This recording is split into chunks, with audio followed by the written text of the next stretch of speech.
Good morning, everyone, and welcome back to the Nitty Gritty Cafe. If you are on Instagram or if you are on Facebook, it is Learn Together. That's the name of the channel.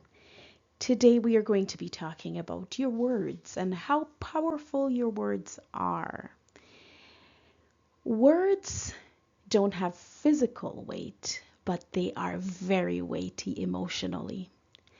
And so I'm just taking on this little phrase. It doesn't matter what you say, but how you say it. Your words have the power to build up and bless, or to tear down and hurt.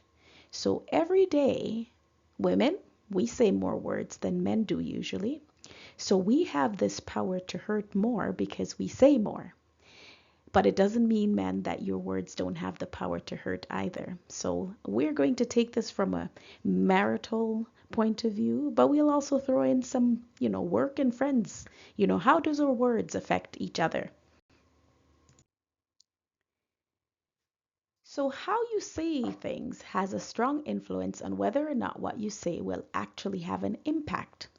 So let's say in your marriage, you said to your husband, "You always dress like an old man."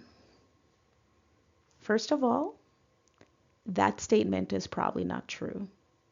Second of all, always, putting always means that there's never a time when he's never dressed and looked like that, which cannot be true.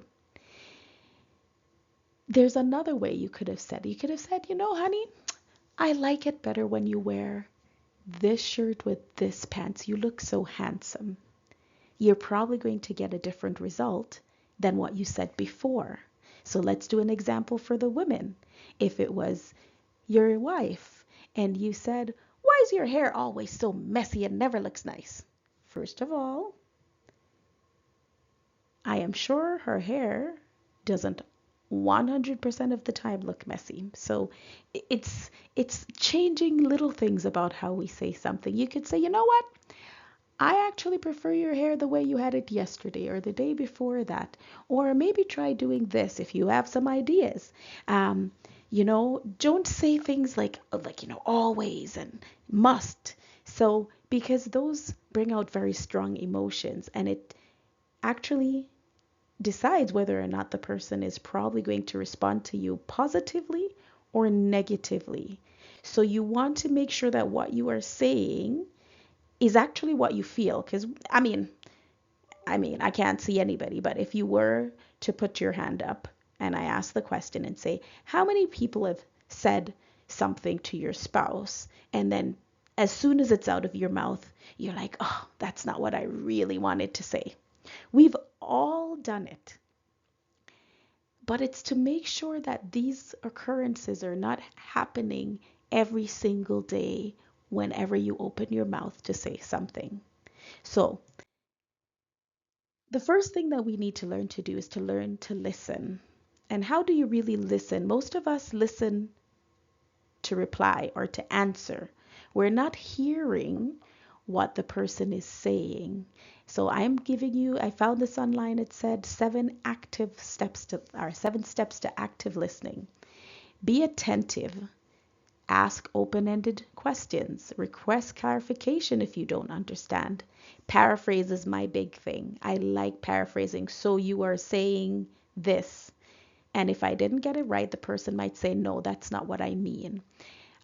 Summarize. Show empathy. Sometimes your spouse is saying something and it is very emotional for them, but maybe not for you. You're not as passionate about that. But you should still show empathy. You should still be able to put yourself in their shoes and say, "Okay, I understand how you feel about this. How may I help? What can I do?" And use open body language. How many times have I seen people talking and their arms are crossed and they're locked? That's not open body language. That's saying, "I don't care what you're saying. I don't want to hear it, but I have to sit here." So, arms down, lean forward if you're sitting, make eye contact. I usually take notes when I'm having conversations, especially at work. And I even make notes after conversations with my husband. Sometimes that's how I process. I need to paraphrase, I need to write it down, and I need to work it out for myself before I reply. Sometimes I don't even reply during the conversation because I need to think. Because sometimes, believe it or not, I will say things and then I'm like, oh, that's the wrong word. I shouldn't have said that. So let's try to use some of these steps when we are listening. When you're having a conversation, I saw somewhere it says the 5-5-5 rule. You listen for 5 minutes, then you summarize, ask questions for five, and then for the next 5 minutes, you figure out a solution. I don't know if that will work for you. These are just little tools that I could find. So the last slide today I'm going to talk about is the 3 important words in marriage. Some of the most important words: please, thanks, and sorry. I know sometimes that it is tough to say, especially sorry. I'm talking for myself. Please, can I emphasize here? When you're in your job, all of us, we say please to the people in our office. We say thank you to the people in our office. We say please and thank you to the people on the bus. We say please and thank you to the people on the sidewalks. But when we speak to our spouse or our children, we seem to forget these words. I'm emphasizing today, please is so important. Thanks, very important. We take for granted that people within your marriage, that they have to do things. When my husband washes the dishes, I say thank you for doing the dishes, or thank you for sweeping the floor, or you did such a great job doing this. It is so simple in other areas, and we forget to bring it into the most important relationship in our lives, which is our marriage and our family. So I am impressing upon you. Use please, use thanks, and then I'm going to say sorry. Sorry can be a really tough word. Maybe it's just for me, but it can be hard because it's saying it's so in place of that you can say I was wrong. Some people, it's almost like their lips are glued together when it comes to saying sorry. They can't say sorry or I was wrong. When we got married, one of the advice we got, they said, always say yes, dear, and say I was wrong. And so I'm not saying you should do that. I'm saying if you are wrong, say you are wrong. Say sorry, because that can start the healing process. So this is my little encouragement to you today for your marriage. Use the right words. Think about your words before you say them. The hurt that you can cause with your words are out of this world.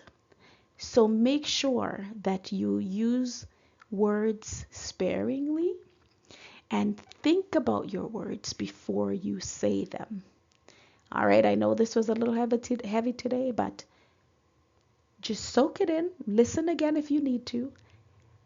And let's start using the right words and putting the right words out there so that we may be getting back some good words coming back at us.